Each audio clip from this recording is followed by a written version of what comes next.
সূরাতুল ফাতিহাতে কিছু কিছু শব্দ আছে যে শব্দগুলো উচ্চারণ ভুল করলে নামাজ বাতিল হয়ে যাবে। নামাজ ভঙ্গের কারণ 19টি, তার ভিতরে 1 নম্বর কারণ হলো নামাজের ভিতরে অশুদ্ধ তেলাওয়াত করা। আর সূরাতুল ফাতিহা প্রতি রাকাতে আমরা পড়ে থাকি। যেমন সূরাতুল ফাতিহাতে অনেকে আমরা বলে ফেলি আলহামদু, উচ্চারণ ভুল হবে। তারপরে রাব্বিল যদি আমরা পড়ি উচ্চারণ ভুলে যাবে। আলামিন যদি আমরা পড়ি এখানে ইয়া অক্ষরটা এবং আইন অক্ষরটার উচ্চারণ ভুল হয়ে যাবে। এবং আমরা যদি বলি ইয়াকা নাবুদু ওয়া ইয়াকা নাস্তাইন, এখানে যে অর্থটা আছে আমরা আপনারও ইবাদত করি এবং আপনারও কাছে সাহায্য চাই, তাহলে এটার অর্থ পরিবর্তন হয়ে যাবে। কি করে পরিবর্তন হয়ে যাবে? সম্পূর্ণ ভিডিওটি শেষ পর্যন্ত দেখলে আপনারা অবশ্যই বুঝতে পারবেন। তো অবশ্যই ভিডিওটি শেষ পর্যন্ত দেখবেন। আমরা চলুন আজকের এই সূরাতুল ফাতিহার গুরুত্বপূর্ণ একটি সূরা, সূরাতুল ফাতিহা, যেটাকে কোরআনুল কারীমের উম্মুল ফাতিহা বলা হয়, কোরআন শরীফের মা বলা হয়। তো চলুন আমরা শুরু করি। ভিডিওটি শেষ পর্যন্ত দেখবেন। ফেসবুকে দেখে থাকলে ভিডিওটি শেয়ার করবেন। আউযু বিল্লাহি মিনাশ শাইতানির রাজীম। বিসমিল্লাহির রহমানির রহিম। এখন আসেন, আউযু যদি আমরা পড়ি, আমরা অনেকে বলে ফেলি কি আউযু বিল্লাহি মিনাশ শাইতানির রাজীম। আউযু বিল্লাহ হবে না, এখানে উচ্চারণ আমরা করব আউযু আউযু আউযু বিল্লাহি মিনাশ শাইতানির রাজীম। অনেকে বলে শাইতানির রাজীম, শাইতানির রাজীম, এইভাবে হবে না, এখানে উচ্চারণ করব আমরা শাইতানির।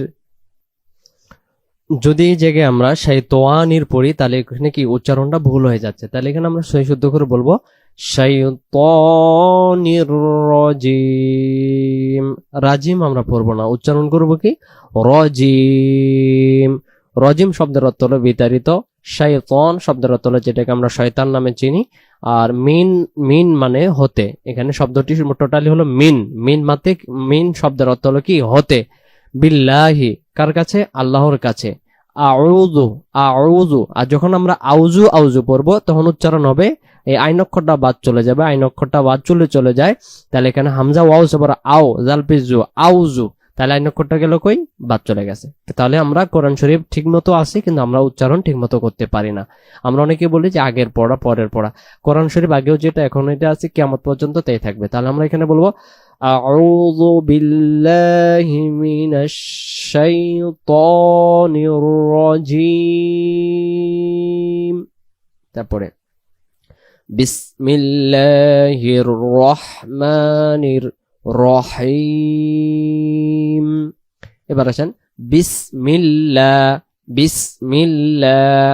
এখানে লামের যে খাড়া জবরটা এটাকে এক আলিফ টেনে পড়তে হয়, আর বাংলা দিয়ে তো লেখা থাকে না যে এটা কোনটা এক আলিফ দুই আলিফ। তাহলে এখানে বিসমিল্লাহ এক আলিফ, এর রহমানির।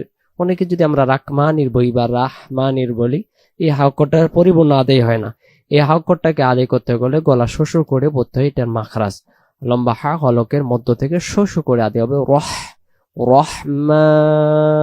এই যে খাড়া জবর আবারও এখানে এক আলিফ টান দেব, রহমানির রহিম। আর যদি আমরা রহিম পড়ি তাহলে এখানে ইয়া অক্ষরটা বাদ চলে যাবে। ইয়া অক্ষরটা যদি বাদ চলে যায় তাহলে কি উচ্চারণ ভুলে যাবে। এখানে আমরা বলবো রহিম। তাহলে আমরা শুরু থেকে বিসমিল্লাহ আমরা পড়ি, বিসমিল্লাহির রহমানির রহিম। পরম করুণাময় অসীম দয়ালু আল্লাহর নামে শুরু করছি। চলুন এবার আমরা সূরাতুল ফাতিহার মূল আয়াত থেকে আমরা পড়া শিখি। আলহামদুলিল্লাহি রাব্বিল আলামিন। আমার সাথে সাথে কয়েকবার পড়ি আলহামদু। অনেকে আমরা যদি পড়ি আলাহামদু তখন এই লামের জবর হয়ে যাবে, হামজা জবর লাম জবর আলা, তাহলে উচ্চারণ হবে আল বাংলাদেশ সরে আলো আলহামদু লিল্লাহি, এ খারা জবর গেলে লিল্লাহি রব্বিল আলামিন। আলামিন। এখন আসেন এখানে যে আইন অক্ষরটা দেখা যাচ্ছে, এটার নাম আইন অক্ষর। এখন আমরা যদি পরে আলামিন, আর শব্দের শুরুতে দেখেন এটা হলো আলিফ অক্ষর, আলিফের উপরে জবর দিলে আলিফ জবর আ হয়, বা হামজা জবর আ। এখন এখানে হলো আইন জবর আ, গলা চাপ লাগবে আ আ আ। আর যদি পরে আলামিন, তখন এই আইন অক্ষরটা হামজা অক্ষরের উচ্চারণে রূপান্তরিত হবে। আইন অক্ষরের উচ্চারণের স্থান হলো গলা চেপে একটু পড়তে হবে আলামিন। প্রথম আয়াতটা আমরা ক্লিয়ার করি। আলহামদুলিল্লাহি রাব্বিল আলামিন।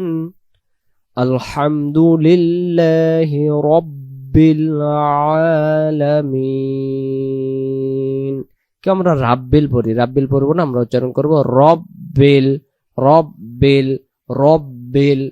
পরের আয়াত আর রহমানির, আর রহমানির, মিমের জবরটাকে আমরা এক আলিফ টেনে পড়বো এখানে। আর রহমানির রহিম রহিম। আমরা রাহিম উচ্চারণ করবো না, রাহিম যদি জায়গায় পড়ে র জবর রা হচ্ছে, আর রাহমানির বললে র জবর রা হচ্ছে। অর্থাৎ পবিত্র কোরআন মাজিদে যত জায়গায় র আসবে আমরা র জবর র পড়বো, রা না। অনেকে আমরা রা জবর রা পড়ি, তাহলে উচ্চারণ কি ভুল হয়ে যাবে। তাহলে আমরা বলবো আর রহমানির রহিম মালিকি ইয়াউমিদ্দিন। মালিকি মালিকি ইয়াউমিদ্দিন। তারপরে আমরা ইয়াকা না'বুদু, এটা এভাবে অনেকে আমরা উচ্চারণ করতে পারি না। আমি যদি বলি ইয়াকা না'বুদু, তাহলে ইয়া জবর ইয়া, কাব জবর কা, ইয়াকা ইয়াকা। তাহলে এই যে প্রথম যে অক্ষরটা যাচ্ছে দেখা যায় এই অক্ষরটা বাদ চলে যাবে। এই অক্ষরটা সহ যদি আমরা পড়তে চাই, আমাদেরকে এই শব্দটা বলতে হবে ইয়াকা ইয়াকা ইয়াকা না'বুদু না'বুদু না'বুদু না'বুদু। আর আমরা যদি বলি না বুধু, তাহলে উচ্চারণটা দেখেন কেমন হয়। নুন জবর না, বা পেশ বু, না বু, দাল পেশ দু, না বুধু। তাহলে আইন অক্ষরটা বাদ চলে গেছে। কেন? এই আইন অক্ষরটা উচ্চারণ হয় নাই। এখন আইন অক্ষরটা সহানি করতে হলে বানানটা আমরা করে দেই। নুন আইন জবর না, না, বা পেশ বু, দাল পেশ দু, না বুধু। ইয়াকা না'বুদু ইয়াকা না'বুদু ইয়াকা না'বুদু। তারপরে ওয়া ইয়াকা, এখানে হামজা ইয়াদের ই এমন একটা আওয়াজ, মানে ধাক্কা দিয়ে এই। আজ বলি ইয়াকা, তাহলে শুধু ইয়া আসতেছে ইয়াকা ইয়াকা ইয়াকা। ওয়া ইয়াকা নাস্তাঈন নাস্তাঈন নাস্তাঈন নাস্তাঈন। আয়াতটি শুরু থেকে আমার সাথে সাথে পড়বেন। ইয়াকা বলেন, তারপরে না'বুদু, তারপরে ওয়া ইয়াকা, তারপরে নাস্তাঈন। হ্যাঁ, এরপরে আমি দেখাই আপনাদেরকে, কালো করে দিই। ইহদিনাস সিরাতাল। এখন আসেন এই শব্দটা আমরা অনেকে বলি ইহদিনাস বা ইহদিনাস। হ্যাঁ, এখানে এই যে সিরাতাল বলি, এখানে ত জবর ত এটা, আর এটা র জবর র। এখন আসেন আমরা বানান করি। হামজা হাজের ইহ, দাল জের দি, ইহ দি, নুন সদ জবর নাস, ইহ দি নাস, সদ জের সি, র জবর র, একালিম সির, তল আম জবর তল, সিরাতাল। ইহদিনাস সিরাতাল মুস্তাকিম ইহদিনাস সিরাতাল মুস্তাকিম ইহদিনাস সিরাতাল মুস্তাকিম। কিম বলে আমরা এখানে টান দেব, মুস্তাকিম। তারপরে সিরাতাল্লাযীনা, যী একাধিক আমরা টান দেব। আর আমরা যদি বলি সিরাতাল্লাযীনা, তখন এখানে লক্ষ্য করুন এটা হলো ত জবর ত। এখন আসেন এই জায়গায় এটা তা জবর তা, দেখেন দুইটা দুই অক্ষর, দুইটা কিন্তু দুই অক্ষর, যেমন বাংলাতে আছে বরিকার্য, বরিকার্য আকার কি হবে, এটা হবে যা। এখন আরো একটা আছে জ, এটা হবে যা। আরেকটা আছে হলো এই যে ঝ, হ্যাঁ, তাহলে এটা হবে মানে যা, মানে চারটা চার রকম বা তিনটা তিন রকম হবে। এখন আমি যদি কয় আকার কা, হ্যাঁ এটা হলো কা, গয় আকার গা।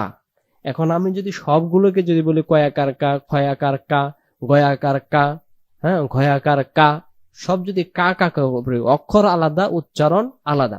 তো আরবিতে উচ্চারণটা আমরা এই একই রকম করি কিছু কিছু অক্ষর, যেমন এটা হলো তা জবর তা, মানে তয় আকার তা। এই অক্ষরের নাম হলো ত, এটা হবে ত জবর ত, এটাকে তা পড়লে এই তা, আর এটাও তা রূপান্তরিত হয়ে যাইতেছে। বিদায় এখানে যে আল্লাহ তাআলা বলতেছে ওই লোকের পথ বা সিরাত শব্দের অর্থ হলো শুধু পথ, তখন এই পথ নামে যে অর্থটা আছে এটা উচ্চারণ পরিপূর্ণ হবে না।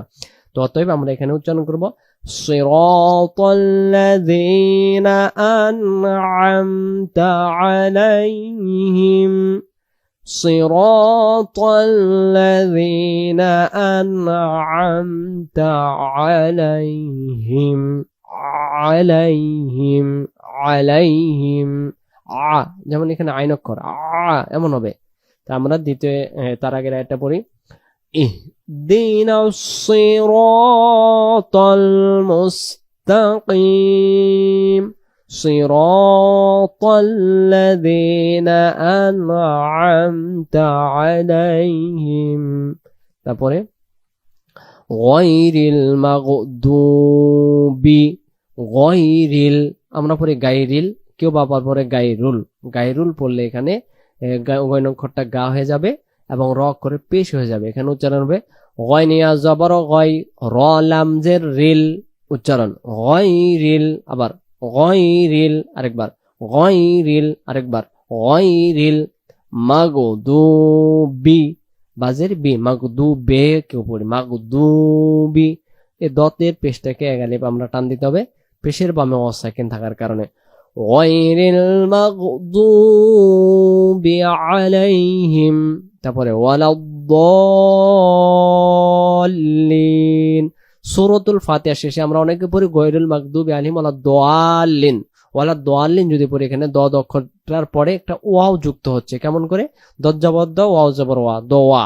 এখানে ওয়াও অক্ষর নাই, ওয়াও অক্ষর কোথাও নাই, তাহলে আমরা এখানে দদ লাম জবর দল, এই যে বাঁকা চিহ্নর কারণে এখানে চার আলিফ টেনে পড়তে হবে, গায়রিল মাগদুবি আলাইহিম ওয়ালাদ-দাল্লিন। এরপরে আমরা শেষে আমিন আমরা পড়ব। সূরাতুল ফাতিহা শেষে আমিন দেওয়া নাই, কিন্তু নবী করিম সাল্লাল্লাহু আলাইহি ওয়াসাল্লাম সূরাতুল ফাতিহা শেষে আমিন বলতেন। অতএব আমরা সূরাতুল ফাতিহা সমাপ্ত করার পরে আমরা উচ্চ স্বরে আমিন আমরা বলবো, বা নিম্ন সুরেও আমরা পড়তে পারি। গায়রিল মাগদুবি আলাইহিম ওয়ালাদ-দাল্লিন, আমিন। তো আজকের ভিডিওতে সূরাতুল ফাতিহা সম্পর্কে আমরা জানলাম। ইনশাআল্লাহ ভিডিওটি যদি ভালো লাগে অবশ্যই আমাদের চ্যানেলটি সাবস্ক্রাইব করবেন এবং আমাদের সাথে থাকবেন। ভালো থাকবেন, দোয়া রাখবেন। আসসালামু আলাইকুম ওয়া রাহমাতুল্লাহ।